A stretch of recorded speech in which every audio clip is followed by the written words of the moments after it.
আসসালামু আলাইকুম গাইস। আশা করি ভালো আছো। আলহামদুলিল্লাহ। তোমাদের দোয়াতে আমি ভালো আছি। তো ফিরে আসলাম টেক রিঅ্যাকশন ভিডিওতে নতুন একটি রিঅ্যাকশন ভিডিও নিয়ে। তো আশা করি ভিডিওটি ভালো লাগবে। আজকের ভিডিওর টাইটেলটি হলো ৩০,০০০ এর সেরা camera Sony Xperia 1 Mark IV review in 2025। হ্যাঁ, এটা অবশ্যই ২০২৫ সালের একটি ভিডিও। তো বাট আমরা Sony Xperia 1 Mark IV এটা রিভিউ দেখব আজকে। তো দেখব এটা আসলে কতটা ৳৩০,০০০ মধ্যে কতটা ভ্যালু ফর মানি সেটা আমরা দেখার। তো ভিডিওটি নিচে অবশ্যই ট্যাগ জাপোর চ্যানেল থেকে তাদেরকে ফুল ক্রেডিট দিতে পারেন। তাদের ভিডিও লিঙ্কটি অবশ্যই আমাদের চ্যানেলের ডেসক্রিপশন বক্সে দেওয়া থাকবে। চাইলে তোমরা চেক আউট করতে পারো। তো চলো বেশি দেরি না করে আজকে ভিডিও কার্যক্রম শুরু করি। 1, 2, 3 সোনির এই লাখ টাকার ফোনগুলো নাকি ক্যামেরার জন্য অনেক বেশি সেরা, এই ধরনের কথা অনেকেই বলে থাকে, কিন্তু রিয়েল লাইফের ব্যাপারটা একদমই ভিন্ন রকম হয়। আমি লাস্ট সোনির যতগুলো ভিডিও করেছি প্রত্যেকটা ভিডিওতে আপনাদের কাছ থেকে প্রচুর পরিমাণে গালাগালি খেয়েছি, কারণ সোনির ফোনগুলো আপনারা জানেন যে ক্যামেরা সেন্ট্রিক ফোন তৈরি করে এবং সোনির যে ডেডিকেটেড ক্যামেরাগুলো রয়েছে সেগুলো এখন মার্কেটের টপ ক্যামেরা, কারণ সোনির উপরে অন্য কেউ দাঁড়াইতেই পারছে না। তার উপর আইফোন কিংবা অ্যান্ড্রয়েডের যে ফ্ল্যাগশিপ ফোনগুলো রয়েছে লাইক ভিভো X200 Pro কিংবা হচ্ছে স্যামসাং S25 Ultra অথবা আইফোন, সবগুলোতেই কিন্তু সোনির যে সেন্সরগুলো রয়েছে সেগুলো ইউজ করা হয় ক্যামেরার জন্য, কিন্তু সোনির ফোনের ক্যামেরা এতটাও ভালো না। এবং এই কথাটা বলতে গিয়ে আপনাদের কাছে গালি খাই, এবং আজকেও আপনাদের কাছ থেকে গালি খাওয়ার জন্য নিয়ে এসেছি সোনি Xperia 1 Mark IV যে ফোনটা রয়েছে সেইটা। এইটার প্রাইস একসময় লাখ টাকা থাকলেও এখন আর লাখ টাকা নাই, এটার প্রাইস কিন্তু অনেকটাই ড্রপ করেছে। এইটার যদি আপডেট প্রাইস জানতে চান তাহলে গ্যাজেট ম্যানে একটা নক করতে পারেন। গ্যাজেট ম্যানের ব্যাপারে সকল কিছু ডিটেল আমি ভিডিও নিচে ডেসক্রিপশনে অ্যাড করে রাখবো, অথবা আপনি চাইলে যমুনা ফিউচার পার্কে থাকা তাদের ফিজিক্যাল শপেও আপনি গিয়ে একটু ভিজিট করতে পারেন যে এই সোনির Xperiaটা আসলে কেমন একটু এক্সপিরিয়েন্স করে দেখতে পারেন, অথবা প্রাইসটাও জেনে আসতে পারেন। আর এখন কারেন্টলি এটার প্রাইস কত সেটা আমি একটু ডেসক্রিপশনে অ্যাড করে রাখবো। নাও কথা বলা যাক এটার ডিজাইন নিয়ে। সোনির ফোনগুলোর ডিজাইন বরাবরই সিমিলার হয়ে থাকে। সোনির যেই Xperia 5 সিরিজ রয়েছে কিংবা 1 সিরিজ রয়েছে অথবা 4 সিরিজ, প্রত্যেকটা সিরিজের ডিজাইন একই রকম, কোনো ডিফারেন্স খুঁজে পাওয়া যায় না। এটা হচ্ছে সোনির flagship lineup Sony Xperia 1 Mark IV, এবং এই হ্যাঁ, এটা ডিজাইনটা সিমিলার ডিজাইন হলেও ডিজাইনটা সুন্দর আছে। খারাপ না, একদম সিম্পলের মধ্যে অনেকটা সুন্দর মানে গর্জিয়াস লুকিং আরকি। হ্যাঁ, অবশ্যই 1 Mark IV বা 1 Mark III বা 1 Mark 1 যেটা যাই হোক বা 1 Mark 6, হ্যাঁ? বা 7 ও আছে হয়তো। বাট সবগুলো ডিজাইন সিমিলার হয়ে থাকে। ঠিক আছে? আর সোনির ফোনগুলা আমিও শুনি যে অনেকে ক্যামেরার জন্য সেরা। আসলে ক্যামেরাটার জন্য কতটা সেরা সেটা এখন দেখার। আর এটা তো 1 Mark 4 তো সেটাই আমরা দেখতেছি। চলো ভিডিওটি এবার প্লে করি। এটাও একসময় লাখ টাকা দাম ছিল, বাট এইটার ডিজাইন নিয়ে নতুন করে বলার কিছু নাই, বাট এটার ভিল কোয়ালিটি কিন্তু একদমই টপ নচ লেভেলের ছিল। এর ওকে। সামনে এবং পিছনে কর্নিং গরিলা গ্লাস ভিক্টাসের প্রোটেকশন রয়েছে, ওয়াও, এবং এর ওয়াও! যে ফ্রেমটা রয়েছে সেটা একটা অ্যালুমিনিয়ামের ফ্রেম, গুড সাইন। এবং এর পাওয়ার বাটনের কাছে দিয়ে দেখেন যে একদমই রং উঠে চলে গেছে। যেহেতু একটা ইউজড ফোন রং চলে যাওয়াটা স্বাভাবিক, কিন্তু লাখ টাকার একটা ফোন থেকে এইভাবে রং উঠে গিয়ে অ্যালুমিনিয়ামের যে কালার রয়েছে সেই সিলভার কালারটা বের হয়ে আসা দেখতে একদমই বেমানান লাগছে। হুম, এবং অবশ্যই মানে একটা ৳১,০০,০০০ ফোনের এখন মানে রংটা উঠে গেছে। যেটা একটা আসলে সমস্যা ওই যে হ্যাঁ, রং উঠে গেছে দেখা যাচ্ছে। মানে পাওয়ার বাটন মনে সম্ভবত।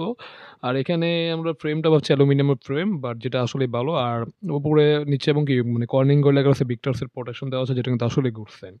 বাট ৳১,০০,০০০ ফোন রং উঠে যাচ্ছে এখন এটাই স্বাভাবিক যেহেতু এটা ইউজ ফোন তো রং উঠবে এটাই স্বাভাবিক। বাট না ওঠাটা আসলেই বেটার ছিল। তো চলো ভিডিও এবার প্লে করি। এর আগে আমি সোনির প্রিন্ট নিয়ে এরকম প্রবলেম ফেস করি নাই, দেখলাম যে সবগুলোতেই কালার ঠিকঠাক থাকে, বাট এটা মনে হয় একটু রাফ ইউজ করা হয়েছে যার কারণে এই প্রবলেমটা হয়েছে। হইতে এই পারে। ফোনের ইনহ্যান্ড ফিল ছিল খুবই ভালো, এটা যেহেতু একটা লম্বাটে শেপের ফোন, খুবই স্লিম একটা ফোন, হুম। মানে এই দিক দিয়ে স্লিম না, একটু লম্বাটে শেপের, যার কারণে যে কোনো হাতেই কিন্তু খুব ইজিলি এঁটে যাচ্ছিল। এবং ডিসপ্লের দিকে তাকালেই দেখা যায় যে ডিসপ্লের উপরে এবং নিচের দিকে বড় বড় চিন বেজেল, এবং সোনির এটা একটা ডিসপ্লেটা ভাই Sony এখনো সেই পুরানো আমলের ডিসপ্লে দিয়ে যাচ্ছে। মানে সেই বড় মোটা একদম মোটা বেজেল দিয়ে রেখেছে। মানে আগে ২০০০ মানে কি বলে ১৮-১৯ এর দিকে যেরকম ডিসপ্লে মানে এরকম স্মার্টফোনের মধ্যে যেরকম ডিসপ্লে পেতাম সেরকমই ডিসপ্লে দিয়ে মোবাইলগুলো বানানো। যেটা একটা আসলে হতাশাজনক। মানে Sony এখান থেকে তারা বের হতে পারছে না। আমরা কিন্তু বর্তমান ফোনে দেখি কি মানে চিন বেজেলগুলো কি অনেক ন্যানো করা থাকে। ফোনের মধ্যে বা চিন বেজেল থাকে না। শুধু একটা ডিসপ্লে দেওয়া থাকে এরকম একটা অবস্থা। বাট এখানে দেখো ডিসপ্লের মধ্যে একটা মোটা বেজেল। উপরে একটা মোটা বেজেল, নিচে হয়তো মোটা বেজেল আমরা দেখব। বাট তারা এখান থেকে কি বের হতে পারছে না। যেটা কিন্তু আসলে একটা সমস্যা। তো চলো বিউটি প্লে করি। সিগনেচার, কারণ এই বড় বড় চিন বেজেলের নিচেই দুইটা স্টেডিও স্পিকার ইউজ করেছে, যেটা হুম। আপনার ইউটিউব ভিডিও প্লেয়িং কিংবা মিউজিক শোনার এক্সপিরিয়েন্সটাকে টোটালি চেঞ্জ করে দিবে।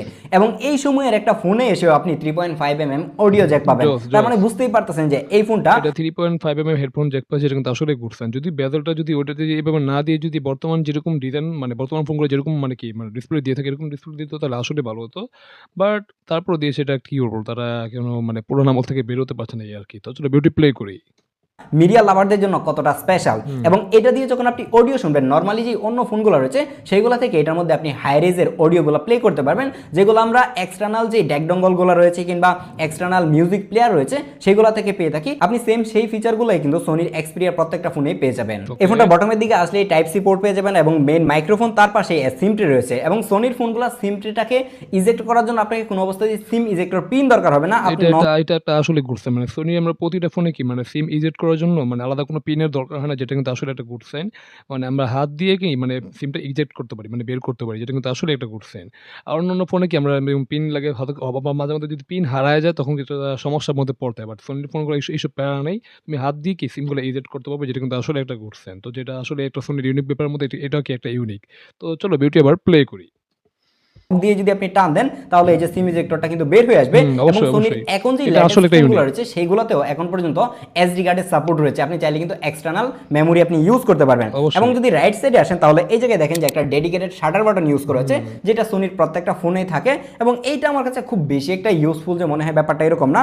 এবং এই জায়গা থেকেই কিন্তু এখন আইফোন পর্যন্ত কপি করেছে, তো সেই জায়গায় এটা অবশ্যই। ইউজফুল বলা যায়। বাট এটা দিয়ে যখন আমি এভাবে ছবি তুলতেছিলাম সেই ছবিগুলো কেন জানি একটু শেকি আসতেছিল এবং ছবিতে মোটামুটি ব্লার চলে আসতেছে, কারণ এই জায়গায় যখন আপনি প্রেসার দিয়ে ছবি তুলবেন তখন ফোনটা একটু শেক করে, তখন এই প্রবলেমটা ফেস করতে হয়। তারপরে দেখতে পারবেন পাওয়ার বাটন এবং ভলিউম রকার। কিন্তু সোনির ফোনগুলো নিয়ে আমি বরাবরই একটা কমপ্লেন করি যে ভলিউম রকারের সাইজটা অনেক ছোট হয়, যার কারণে ফিল আসলেই। করা যায় না যে আসলে এটা এটা দেখো মানে ভলিউম বাটন যেটা, এটা পাওয়ার মানে ভলিউম বাটন আর পাওয়ার বাটন একদম সিমিলার, হ্যাঁ? মানে ভলিউম বাটনটা চিকন বাট মানে এতটুকুই। আবার পাওয়ার বাটনটা এতটুকুই। মানে কোনটা যে তোমার পাওয়ার বাটন আর কোনটা যে ভলিউম বাটন এটা বোঝার কোনো উপায় নেই। এট লিস্ট ভলিউম বাটন যদি আরেকটু বড় দেওয়ার চেষ্টা করতো তাহলে এটা বুঝতে সুবিধা হয়, হ্যাঁ? বা হাতে যখন আমরা ক্লিক করি তখন কি মানে পাওয়ার প্লাসও হয় মাইনাস হয়, ২ টা একসাথেই হয়ে যায়। তো যেটা একটা আসলেই সমস্যা। তো ভলিউম বাটনটা আসলে এটা একটু বড় দেওয়া দরকার, যেটা কিন্তু Sony এটা মানে বিশাল একটা সমস্যা। তো চলো বিউটি আবার প্লে করি। ভলিউম বাটন নাকি পাওয়ার বাটন ভুলে হুম, দেখা যায় যে প্রচুর পরিমাণের মিস টাচ হয়। সেটাই। আরেকটা প্রবলেম খুঁজে পেলাম, সেটা হচ্ছে যে এর যে ফিঙ্গারপ্রিন্ট সেন্সরটা রয়েছে সেটা তো পাওয়ার বাটনে দেওয়া হয়েছে এবং এটা অটোমেটিকলি রিড করতে থাকে। আপনি যখন পকেটে রাখবেন, আপনি ফ্ল্যাট সার্ফেসে রেখে দিচ্ছেন, দেখা যায় যে এটা অটোমেটিক রিড করতেছে। ফোন হাতে নিলে এটা কেন জানি রিড করে ফেলে। তো ম্যাক্সিমাম টাইম দেখা যায় যে এটার কারণে পাসওয়ার্ড দেওয়া লাগে। এই যে দেখেন যে আমার ফিঙ্গারপ্রিন্ট কিন্তু অলরেডি দেওয়া আছে, বাট এটা দিয়ে আনলক করতে পারতেছে না। তো এই প্রবলেমটা আই থিঙ্ক যে সবাই ফেস করবে। যেটা একটা সমস্যা মানে একটা লাখ টাকার ফোনে আমরা পাচ্ছি মানে সেন্সর মানে ফিঙ্গারপ্রিন্ট সেন্সর পাচ্ছি কি পাওয়ার বাটনের সাথে অ্যাডজাস্ট করে, যেটা কিন্তু আসলে একটা হতাশাজনক ব্যাপার। এটা যদি একটা ইন ডিসপ্লে ফিঙ্গারপ্রিন্ট দিত তাহলে আসলে এটা ভালো হতো। মানে সোনির প্রতিটা ফোনে কি মানে তোমার পাওয়ার বাটনের সাথে কি ফিঙ্গারপ্রিন্টটা অ্যাডজাস্ট করা থাকে, যেটা আমার কাছে মোটেও ভালো লাগেনি এই আরকি।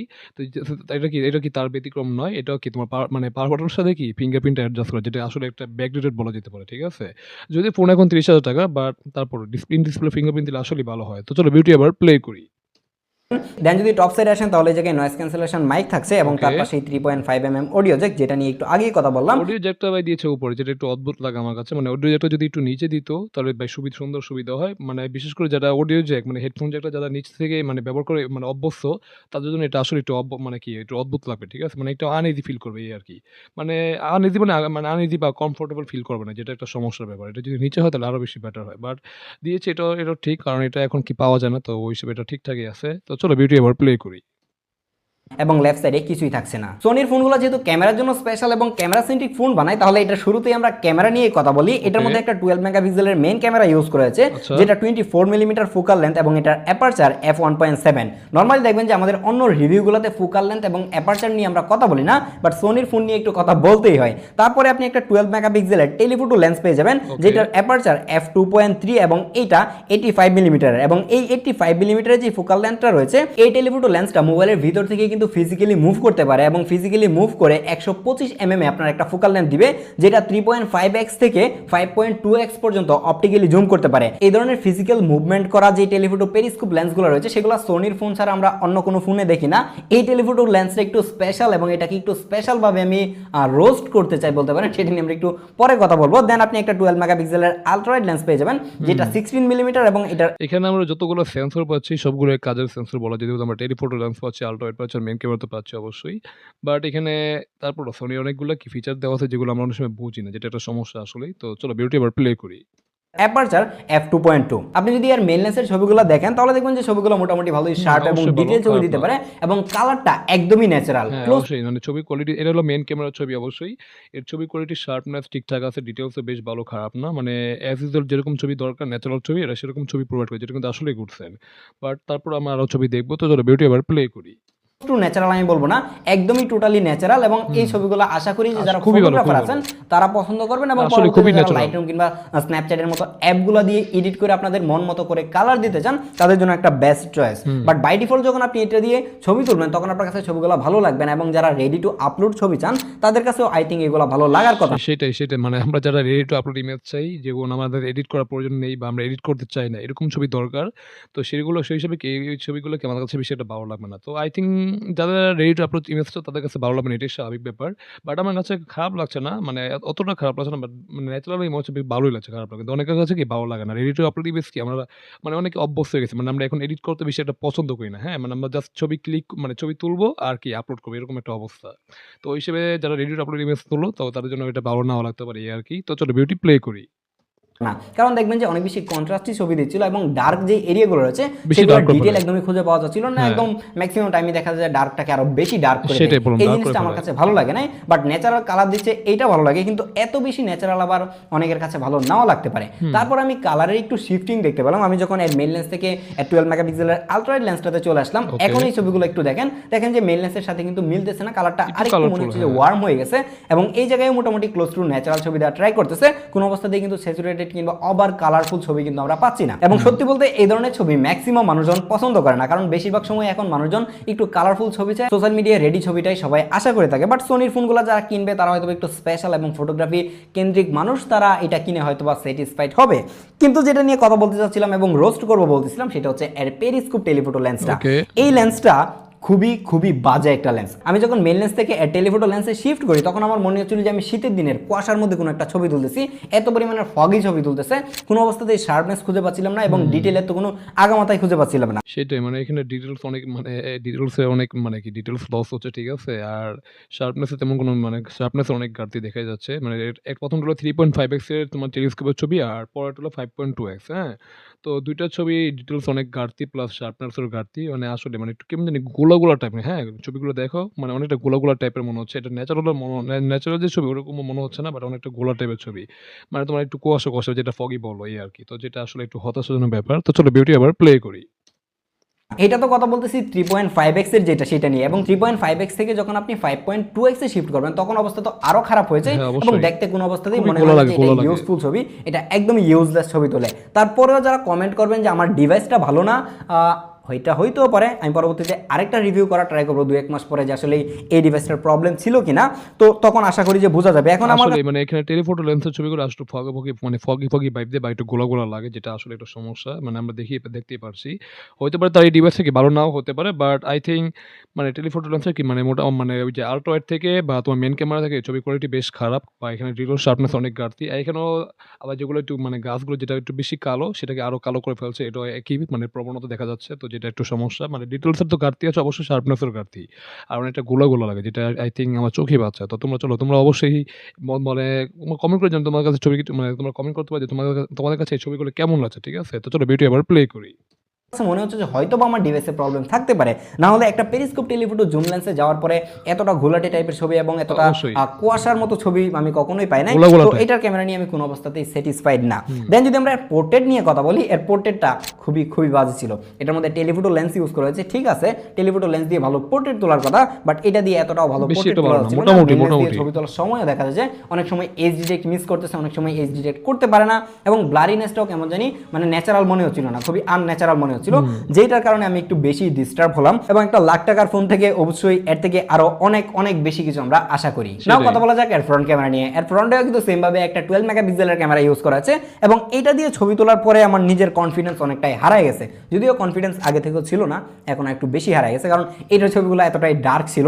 ছবিটা বেশিরভাগ সময় দেখা যাচ্ছিল যে মানে আমার পছন্দ হচ্ছিল না। যারা একদমই ন্যাচারাল ছবি পছন্দ করেন, অ্যাটলিস্ট সেলফির ক্ষেত্রেও ফ্রন্ট ক্যামেরা দিয়ে নিজের সেলফি তুলবেন, এইটার মধ্যেও না, এটা ছবিগুলো ঠিক আছে, একটু ন্যাচারাল টাইপ দিচ্ছে, বাট তারপর কেমন জানি লাগছে। আমার তো রেডি টু আপলোড ইমেজে কি অভ্যস্ত, তো এটা দেখতে জানি কিরকম লাগছে। বেশ কালারফুল মনে হচ্ছে না, একদম ন্যাচারাল কালার। মানে আমরা তো অনেক সময় কি রেড কালার দেখে অনেক বুস্ট করে বা ফেসটাকে একটু স্মুথ করে ছবিটা তোলে, বাট এখানে ফেসটাকে আমরা স্মুথ করে মানে স্মুথ করছে না, প্লাস কি মানে এখানে ন্যাচারাল ছবিগুলো প্রোভাইড করছে, যেটা কিন্তু দেখতে একটু কেমন জানি লাগছে এই আরকি। আই থিংক যারা রেডি টু আপলোড আমার মতো পছন্দ করে তাদের কাছে এটা আসলে পছন্দ মানে এই আরকি। তো ওভারঅল মোটামুটি ন্যাচারাল ছবি যারা প্রোভাইড মানে পছন্দ করে যারা, তাদের জন্য ঠিকঠাক আছে। বাট আমার জন্য বা তার জন্য কি ঠিক নাই এই আরকি। তো চলো ভিডিওটি আবার প্লে করি। ন্যাচারাল কালার খুঁজে দেখেন তারা আশা করি যে পছন্দ করতে পারেন, বাট হ্যাঁ, আমার কাছে এতটা আহামরি ভালো লাগে না, কেমন সেটাই। জানি অনেকটাই একটু ফ্যাকাশে গোলা টাইপের ছবি হ্যাঁ, দিচ্ছিল গোলা, এবং গোলা লাগে। নিজেরকে এরকম ফ্যাকাশে দেখতে আসলেই ভালো লাগে না। তাছাড়াও এটা ডাইনামিক রেঞ্জ এতটাও ভালো ছিল না, দেখা যায় যে সূর্য যদি পিছনের দিকে থাকে মানে আপনাকে নিজেকে খুঁজে পাওয়া যাবে না এরকম একটা অবস্থা। ডাইনামিক রেঞ্জটা অ্যাটলিস্ট আরেকটু ভালো হতে পারতো এবং শার্পনেস কিংবা ডিটেলের দিকেও আরেকটু নজর দেওয়ার দরকার ছিল। তো এর ফ্রন্ট ক্যামেরাটাও একদমই অ্যাভারেজ লেভেলের ছিল। কিন্তু ভালো ব্যাপার হচ্ছে এই ফোনটা দিয়ে আপনি 4K 120 FPS এ ভিডিও রেকর্ড করতে পারবেন। এবং এইটার ভিডিও নিয়ে যদি বলি, না ভিডিও নিয়ে তো এইভাবে বলতে হবে না, এর ভিডিও নিয়ে আমরা আউটডোরে গিয়ে একটু কথা বলি। এটা হচ্ছে সোনি এক্সপিরিয়া 1 মার্ক 4 এর আলট্রাওয়াইডের ভিডিও। এটা আলট্রাওয়াইড দিয়ে কিন্তু 0.7x এ ভিডিও করা যায় এবং হাতে রেখে ভিডিও করলে এরকম একটা ভিডিও পাবেন এবং অডিওটাও কিন্তু এটা দিয়ে রেকর্ড হচ্ছে। এবং ভাই ভিডিওটা তো দেখি সেম টু সেম মানে গোলাই লাগছে। হ্যাঁ? তার দেখো মানে তার হেয়ারের উপরে তাকায় খেয়াল করো তোমরা দেখো অনেকটাই গোলা। মানে সাদা, সাদা গোলাটে ভাব। যেটা মানে একটু সমস্যা মনে হচ্ছে। মানে ভিডিও কোয়ালিটি মোটামুটি বেশি একটা ভালো বলতে পারতেছি না। হ্যাঁ, 4K 120 FPS এ আমরা ভিডিও শুট করতে পারবো। বাট ভিডিওটার কোয়ালিটিটা দেখো অনেকটা গোলা, গোলা টাইপ। হ্যাঁ? মনে হচ্ছে উপরে কি আকাশের মধ্যে কি তোমার কি বলে মানে ফগি, ফগি ভাব বা কি কুয়াশার ভাব এই আরকি। তো যেটা আসলে সমস্যা। তো চলো ভিডিওটি প্লে করি। 4K 30 FPS এ কিন্তু আপনি এর যে অ্যাপটা রয়েছে মানে ডেডিকেটেড যে অ্যাপটা থাকে সেটা দিয়ে ভিডিও রেকর্ড করতে পারবেন। কিন্তু যদি আপনি 4K 120 FPS এ ভিডিও রেকর্ড করতে চান তাহলে আবার এটার যে সিনেম্যাটিক অ্যাপটা রয়েছে সেটা দিয়ে আপনাকে ভিডিও রেকর্ড করতে হবে। তো এটার ভালো ব্যাপার হচ্ছে যে 4K 30 FPS এ ভিডিও রেকর্ড করা অবস্থায় আপনি কিন্তু লেন্সে শিফট করতে পারবেন। তো আমরা এখন হচ্ছে এর আলট্রাওয়াইড থেকে মেইন লেন্সে শিফট করব। এটা হচ্ছে এর মেইন লেন্স এবং মেইন লেন্স থেকে যদি আমরা এখন আবার টেলিফোটো লেন্সে যাই, এইটা হচ্ছে এর টেলিফোটো জুম লেন্সটা যেটা রয়েছে সেটা। ওকে। এই যে দেখেন টেলিফোটোতে যাওয়ার পরেই কেমন যেন একটু ফ্যাকাশে টাইপের হয়ে গেছে। হুম। এই যে টেলিফোটো লেন্স দিয়ে এখন অবশ্যই, ভিডিওটা অবশ্যই। হচ্ছে। তো এটাকে মানে একদম পুরোপুরি ফ্যাকাশে ঘোলাটে লাগছে। হ্যাঁ, আবার এখানে অনেকটা ডিটেইলস শার্পনেস এর ঘাটতি মনে হচ্ছে এই আরকি। মানে এটা টেলিফোটো লেন্সের ছবি। বাট এখানেও আমরা ফ্যাকাশে দেখতে পাচ্ছি ঘোলাটে লাগছে যেটা আসলেই সমস্যা। তো চলো ভিডিও প্লে করি। আপনি কিন্তু চাইলে পেরিস্কোপি যে জুমটা রয়েছে সেটা কিন্তু করতে পারবেন। এই মানে যে এদিকে অনেকটাই কিন্তু ঘোলাটে, ঘোলাটে ভাব। 5.4 এ যদি যান তখনই কিন্তু এর যে পেরিস্কোপ লেন্সটা রয়েছে সেটা ভিতর থেকে ফিজিক্যালি জুম হবে এবং ডিজিটালি কিন্তু আপনি এটাকে 15x পর্যন্ত জুম করতে পারবেন। তো 15x পর্যন্ত বেশ ঠিকঠাকই ঘোলা আছে, টাইপের বাট ছবি। এটা আমার কাছে অ্যাটলিস্ট খুব একটা ভালো লাগে নাই। হুম। এই যে দেখেন মেইন লেন্সটা মোটামুটি ভালোই শার্প, বাট যখন আমি পেরিস্কোপ লেন্সটাই যাচ্ছি তখনই দেখেন যে কেমন একটু সেটাই। ফ্যাকাশে টাইপের হয়ে মানে যাচ্ছে। এবং মেইন লেন্স থেকে যদি আমরা শিফট করি টেলিফোটো লেন্সে তাহলে মানে কি পেরিস্কোপে যদি চলে যাই তখন কি অনেকটাই ঘোলাটে ভাব দেয় প্লাস ভিডিও কোয়ালিটি একদম গোলা, গোলা লাগে শার্পনেস এর ঘাটতি, ডিটেইলস এর ঘাটতি। আর মেইন লেন্সে তো একটু গোলা, গোলা লাগে বাট তুলনামূলক অনেকটাই কম। দেখতে ভালোই লাগে, খারাপ না। মেইন লেন্সের ভিডিও শুটটা যেটা ওটা ঠিক আছে মোটামুটি এভারেজ ভালো। বাট এটা তুলনায় মানে পেরিস্কোপ লেন্সে যেটা ভিডিও এটা একবারে গোলা করে ফেলে। এখানে আমার শার্পনেস এর ঘাটতি বা ডিটেইলস এর অনেক ঘাটতি। তো যেটা একটা আসলেই সমস্যা। তো চলো ভিডিওটি প্লে করি। ডিটেল একদমই নাই বললেই চলে। তো এইটার ভিডিও নিয়ে অ্যাটলিস্ট আমার এক্সপিরিয়েন্স খুব একটা ভালো ছিল না। হুম। তো আপনারা যারা ভিডিওর জন্য এই ডিভাইসটা কিনতে যাচ্ছেন তারা একটু চাইলে কমেন্ট করতে পারেন যে আপনাদের কাছে ভিডিও স্যাম্পলটি কেমন লেগেছে। বেশি ভালো সোনি লাগে। এক্সপিরিয়া 1 মার্ক 4 এই ফোনটা কিন্তু 2022 সালে সোনি মার্কেটে আনে এবং 2022 সালের যে জনপ্রিয় এসওসি ছিল এবং ফ্ল্যাগশিপ যে চিপসেটটা ছিল সেটাই হচ্ছে স্ন্যাপড্রাগন 8 Gen 1 এবং আচ্ছা। স্ন্যাপড্রাগন 8 Gen 1 নিয়ে নতুন করে বলার কিছু নাই। S22 তে ইউজ করা হয়েছে। 2022 সালে যত ফ্ল্যাগশিপ ফোন ছিল প্রত্যেকটা ফোনে এই এসওসিটা ইউজ করা হয়েছে। এই অবশ্যই। 2025 সালের মাঝামাঝি সময়ে এসেও এখনো পারফরমেন্স খুবই ভালো দিচ্ছে। বলবো না যে একদমই টপ নচ লেভেলের পারফরমেন্স দিচ্ছে, বাট এই ফোনগুলো ইউজড মার্কেটে যে প্রাইস রেঞ্জে পাওয়া যাচ্ছে সেই প্রাইস রেঞ্জের পারফরমেন্সে একদমই টপ নচ দিচ্ছে। আপনি যদি ডেডিকেটেডলি গেমিং এর জন্য এই ডিভাইসটি নিতে চান আপনি খুবই স্মুথলি গেমিং করতে পারবেন এবং এই বাজেটে আমার কাছে মনে হয় না যে গেমিং এক্সপিরিয়েন্সের জন্য সোনিকে স্কিপ করে অন্য কোনো ডিভাইসে যাওয়ার দরকার আছে। কিন্তু প্রবলেম যে জায়গায় সেটা হচ্ছে এটা সফটওয়্যার নিয়ে। যদিও কিনা সোনির ইউআইটা অলমোস্ট স্টক অ্যান্ড্রয়েডের মতো, কিন্তু স্টক অ্যান্ড্রয়েডের মধ্যেও তারা কিছু কাস্টমাইজেশন করেছে এবং প্রচুর পরিমাণের ব্লুটুথ ঢুকাই দিয়েছে যেগুলোর কারণেই দেখা যায় যে বাগবাল্যকে ভরপুর হয়ে গেছে। ইভেন এটাতে আপনি কবে আসলে সফটওয়্যার আপডেট পাবেন, লাস্ট সিকিউরিটি আপডেট কবে দিছে, সফটওয়্যার আপডেট আপনি আদৌ পাবেন কিনা এই ধরনের কোনো ইনফরমেশন পাওয়া যায় না। তো সফটওয়্যার সাপোর্টের ব্যাপারটা আপনার পকেটে রেখে তারপরে আপনাকে এই ডিসিশনটা নিতে হবে যে আসলে সোনি ডিভাইসগুলো আপনি কিনবেন কিনা। সোনি ফোনের ডিসপ্লেগুলো বরাবরই একটু স্পেশাল হয়ে থাকে এবং তারা ইউনিক কিছু করার ট্রাই করে। সেই ইউনিকের ফলেই আমরা দেখতে পারি উপরে নিচে বিশাল বড় বড় চিন বেজেল, যেটা দেখতে খুবই খুবই আগলি লাগে। দুইটা স্পিকার বসায় দেওয়ার জন্য এত বড় বড় চিন বেজেলটা আমি কোনো অবস্থাতেই স্যাক্রিফাইস করব না। আমি বলবো যে সোনিকে এটা ফিক্স করার জন্য যদি সেটাই মানে এটা একটা মানে ব্যাকডেটেড লাগে। ঠিক আছে? মানে আপনি বর্তমান যুগে তো আপগ্রেড করার কথা। বাট Sony এর তারা কি মানে ব্যাকডেটেড ভাবেই তারা দিয়ে যায়। যেটা একটা সমস্যা। মানে এখানে উপরে এবং লোয়ার মানে আপার এন্ড লোয়ার দেখো বেজেলটা বেশ মোটা। মানে এই বেজেলে এটা 2018 সালে ঠিকঠাক ছিল। 19 সালে 2018-19 ঠিক ছিল তখন। বাট বর্তমানে 2026 সালে এটা আসলে মানানসই না। কারণ বর্তমানে কি সব ফোনে কি একটা আমরা ডিসপ্লে ন্যানো চিন বেজেলের কি ডিসপ্লে পাই। বাট এখানে আমরা মানে লোয়ার এবং আপার বেজেলগুলো দেখো বাট বেশ মোটা, যেটা আসলে একটু হতাশাজনক ব্যাপার। যদি এখানে স্পিকার বসাইছে তারা বাট তারপরও তারা এখানে অন্যভাবে মানে অন্য একটা ব্যবস্থা করে যদি করতে পারতো মানে ডিসপ্লেটা ন্যানো চিন বেদল করতে পারতো তাহলে দেখতে কি আরো সুন্দর বা আরো প্রিমিয়াম লাগতো। বাট এটার কারণে একটু বেশ খারাপ লাগছে বা আগলি লাগছে যেটা বললো যেটা আমি তার সাথে অবশ্যই একমত। তো চলো ভিডিওটি এবার প্লে করি। আমি জানি না সোনি আমার ভিডিও জীবনে দেখবে কিনা। তো আপনাদেরকে অ্যাটলিস্ট বলতে পারি যে আমার ওপিনিয়নটা কি। আমার ওপিনিয়ন হচ্ছে যে উপরে নিচে এত বড় বড় বেজেল আমার কাছে কোনো অবস্থাতেই ভালো লাগে না। সেটাই। স্পিকারের দিক দিয়ে যদি একটু স্যাক্রিফাইস করা লাগে আমি সেটা করতেও রাজি আছি, বাট এত বড় স্যাক্রিফাইস আমি ডিসপ্লের দিক দিয়ে অ্যাটলিস্ট করতে পারবো না। এই জায়গায় 6.5 ইঞ্চির একটা OLED ডিসপ্লে ইউজ করা হয়েছে, যেখানে আপনি 1 বিলিয়ন কালার সাপোর্ট পাবেন। তার মানে হচ্ছে এটা একটা 10 বিট প্যানেল এবং 120 হার্জের হায়ার রিফ্রেশ রেট পেয়ে যাবেন। এটার ডিসপ্লে নিয়ে আমি কোনো অবস্থাতেই কমপ্লেন করবো না। তো একটা ফ্ল্যাগশিপ ডিসপ্লে যেরকম হওয়ার দরকার এই ডিসপ্লেটা ঠিক তেমনই। কিন্তু সোনির ফোনগুলোর সবথেকে বড় কমপ্লেন যেটা সেটা হচ্ছে গ্রিন লাইন পড়ে যাওয়া। সোনির ফোনগুলোতে আমরা লাস্ট ইয়ারে দেখেছি যে গণহারে গ্রিন লাইন পড়েছে সোনি এক্সপিরিয়া 5 মার্ক 3 মার্ক 4 যে ফোনগুলো রয়েছে সেগুলোতে। তো সেই জায়গায় এসে সোনি এক্সপিরিয়া 1 মার্ক 4 এর মধ্যে গ্রিন লাইন এখন পড়তেছে কিনা সেটা নিয়ে আমি কোনো ইনফরমেশন পাই নাই। পরবর্তীতে যদি কারো ফোনে পড়ে থাকে কিংবা অলরেডি পড়ে গেছে চাইলে আমাদের ফেসবুক গ্রুপে পোস্ট করতে পারেন কিংবা এই ভিডিও নিচে চাইলে কমেন্ট করতে পারেন, যাতে করে মানুষজন জানতে পারে এটার ডিসপ্লের কি অবস্থা। তাছাড়া ওভারঅল এটা ডিসপ্লে আমার কাছে ভালোই লেগেছে। এটার ডিসপ্লের অ্যাসপেক্ট রেশিওটাও কিন্তু ভিন্ন, অন্যান্য ফোনের সাথে কিন্তু নর্মালি মিলবে না। এটা হচ্ছে 21:9 অ্যাসপেক্ট রেশিওর একটা ডিসপ্লে, যার কারণে একটু লম্বাটে শেপের। ম্যাক্সিমাম টাইমে দেখা যায় যে মুভি টুভি দেখার ক্ষেত্রে কিংবা ইউটিউবে ভিডিও প্লেব্যাক করার ক্ষেত্রে এটা অনেক বেশি কাজে দেয় এবং একদমই ফুল স্ক্রিনে এটাতে ভিডিও দেখা যায়। কিন্তু অনেক সময় দেখা যায় যে এরকম অ্যাসপেক্ট রেশিওর হওয়ার ফলে ম্যাক্সিমাম অ্যাপগুলোতে কিছু সাইট থেকে কেটে যায়। স্পেশালি ফেসবুক অ্যাপের মধ্যে আমি অনেকবার দেখেছি যে টেক্সট কেটে গেছে কিংবা মেসেঞ্জারের মধ্যে একটু প্রবলেম হয়। তো সেইগুলো আপনাকে অবশ্যই মেনে নিতে হবে এই ধরনের উইয়ার্ড একটা অ্যাসপেক্ট রেশিওর কারণে। যেহেতু এটা একটা 3 বছর পুরাতন ফোন, যার কারণে ব্যাটারি ব্যাকআপ নিয়ে অবশ্যই চিন্তা করা উচিত। এটার মধ্যে একটা 5000 mAh এর ব্যাটারি ইউজ করা আছে।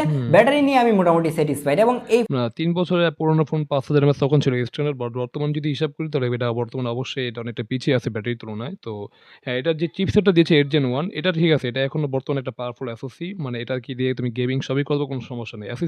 SoC ঠিক আছে। বাট বর্তমানে যে মানে ব্যাটারিটা, মানে এখন আমরা বর্তমানে যেসব ব্যাটারি দেখি 10000 mAh পর্যন্ত আমি 10001 mAh এরকম ব্যাটারি পেয়েছি অবশ্যই। বাট ওই হিসেবে কি এই ব্যাটারিটা অনেক কম। বাট এটা যদি ব্যাকআপটা ভালো দেয় তাহলে ওভারঅল ঠিক আছে, খারাপ না। তো চলো ভিডিও আবার প্লে করি। ফোনটা থেকে আপনি এখন অনায়াসে 4 থেকে 5 ঘন্টার মতো স্ক্রিন অন টাইম পেয়ে যাবেন। ওকে। হ্যাঁ, আপনাকে এই ব্যাপারটা মাথায় রাখতে হবে যে এটার বয়স কিন্তু 3 বছর প্লাস হয়ে গেছে। সেটাই, এবং সেটাই। যেহেতু এটা অবশ্যই পুরোনো ফোন, তো এটা অবশ্যই তোমার মাথায় রাখতে হবে। কারণ এখানে মানে কি 3 থেকে 4 ঘন্টার মতো ব্যাকআপ পাবে, যেটা আমার কাছে ওভারঅল অনেকটাই কম মনে হয়। মানে 5000 mAh এর ব্যাটারি এট লিস্ট আশা করা যায় 5-6 ঘন্টা হলে আসলে ভালো হতো, বা 6 থেকে 7 ঘন্টা হলে আরো ভালো হতো। বাট এখানে 3 থেকে 4 ঘন্টা বা 4 থেকে 5 ঘন্টা এটা অনেকটাই কম বর্তমানে। তবে তোমার যদি ব্যাটারি ব্যাকআপ নিয়ে যদি কোনো প্যারা না থাকে তাহলে তুমি অবশ্যই দেখতে পারো। বাট আই থিংক আমার এই ব্যাটারি ব্যাকআপই পোষাবে না এই আরকি। তো চলো ভিডিও এবার প্লে করি। আমার হাতে যে ডিভাইসটা রয়েছে এটা মোটামুটি ভালোই ইউজ হয়েছে, যার কারণে এটা থেকে আমি 4 থেকে 5 ঘন্টার মতো স্ক্রিন অন টাইম পাচ্ছিলাম।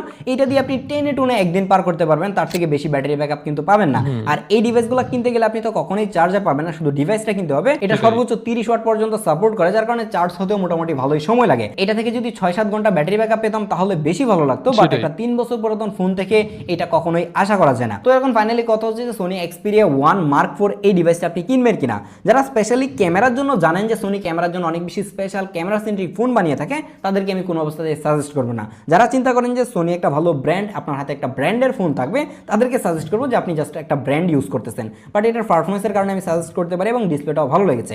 বাট আবারও বলতেছি, ক্যামেরা আমার কাছে কোনো অবস্থাতেই ভালো লাগে নাই। এবং ক্যামেরা সেন্ট্রিক ফোন খোঁজার জন্য যদি আপনি এইটাই খুঁজে পান তাহলে আপনি একবার চাইলে ট্রাই করতে পারেন। বাট আমি এখন পর্যন্ত রিকমেন্ড করছি না। দেখা হচ্ছে পরবর্তী ভিডিওতে।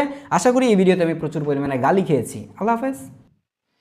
তো যাই হোক গাইস, এখানে আমরা ভিডিওটি শেষ করে ফেললাম। আমরা দেখে নিলাম সোনি এক্সপিরিয়া 1 মার্ক 4 এটার রিভিউ। তো এটা অবশ্যই একটা কি মানে লাখ টাকার ফোন ছিল, বাট বর্তমানে আমরা 30,000 টাকা পাচ্ছি। 30,000 আমরা যদি ভ্যালু ফর মানি বলতে যাই তাহলে অবশ্যই পারফরম্যান্স সেকশন অবশ্যই বেশ ভালো, কারণ 8 Gen 1 তো যেটা দিয়ে মোটামুটি রেগুলার কাজ বা সবই করতে পারবে, গেমিং করতে পারবে, কোনো সমস্যা নেই। বাট ফোনটা হিট জেনারেট করবে এটা অবশ্যই মাথায় রাখতে হবে। তো অবশ্যই পারফরম্যান্স দিক দিয়ে এটা অবশ্যই এগিয়ে আছে। বাট ক্যামেরা ন্যাচারাল ছবি প্রোভাইড করে, ন্যাচারাল ছবি সবকিছু মানে আল্ট্রা ওয়াইড বলো, মেইন ক্যামেরার ছবিগুলো মোটামুটি ভালো ন্যাচারাল প্রোভাইড করে। টেলিস্কোপ লেন্সের তো ছবিগুলো একদম গোলা করে ফেলে, যেটা একটা সমস্যা। যারা ন্যাচারাল ছবি পছন্দ করে তার জন্য ঠিকঠাক আছে মোটামুটি। আর ভিডিও কোয়ালিটি বলবো অ্যাভারেজ টাইপ, বেশি একটা ভালো না বেশি একটা খারাপও বলতে পারবো না। মানে তোমার টেলিস্কোপ লেন্সের যে পেরিস্কোপ লেন্সের যে ভিডিও শুটিং মানে মানে ভিডিও হয় যেটা হয় ওটা থেকে একদম গোলা করে ফেলে, যেটা কিন্তু আসলেই সমস্যা। তো ওভারঅল ক্যামেরাটা বলবো ওভারঅল অ্যাভারেজ মোটামুটি। যাদের ন্যাচারাল ছবি পছন্দ বা ন্যাচারাল ছবি দেখতে অভ্যস্ত তাদের জন্য ঠিক আছে। বাট আমাদের মতো যারা রেডি টু আপলোড ইমেজ পছন্দ করো তাদের জন্য কিছু ক্যামেরাটা কি বেশি একটা ভালো না, বা বেশি একটা ভালো বলতে পারছি না এই আর কি। আর ব্যাটারির কথা যদি বলি তাহলে ব্যাটারি তো বললোই মানে ৫,০০০ এমএএইচের ব্যাটারি, তো সেখানে আমরা চার্জার পাচ্ছি না, যেটা একটা হতাশাজনক ব্যাপার। যদিও এটা এক স্বাভাবিক ব্যাপার ছিল একসময়, বাট এখন আমাদের কাছে হতাশারই ব্যাপার। আর আমরা ব্যাকআপ পাবো যদি ৩-৪ বছরের একটা ফোন, তাহলে অবশ্যই ৪ থেকে ৫ ঘন্টার মতো ব্যাকআপ পাবে এই আরকি। তো এটা অবশ্যই তোমার মাথায় রাখতে হবে। তো এই ছিল ফোনের একটা ওভারভিউ টোটাল। তো এখানে আর বিস্তারিত কিছু বলার নেই, কারণ যা বলার আমরা কিন্তু ভিডিও মানে রিঅ্যাকশন করেই বলেছি অবশ্যই, যেটা তোমরা অবশ্যই দেখেছো। তো ভালো লাগলে অবশ্যই লাইক, কমেন্ট, শেয়ার, চ্যানেলে নতুন হলে অবশ্যই আমাদের চ্যানেলটিকে must subscribe and get the bell icon. তো দেখা হবে নতুন কোনো রিঅ্যাকশন ভিডিওতে, সে পর্যন্ত তোমরা ভালো থাকো। আল্লাহ হাফেজ।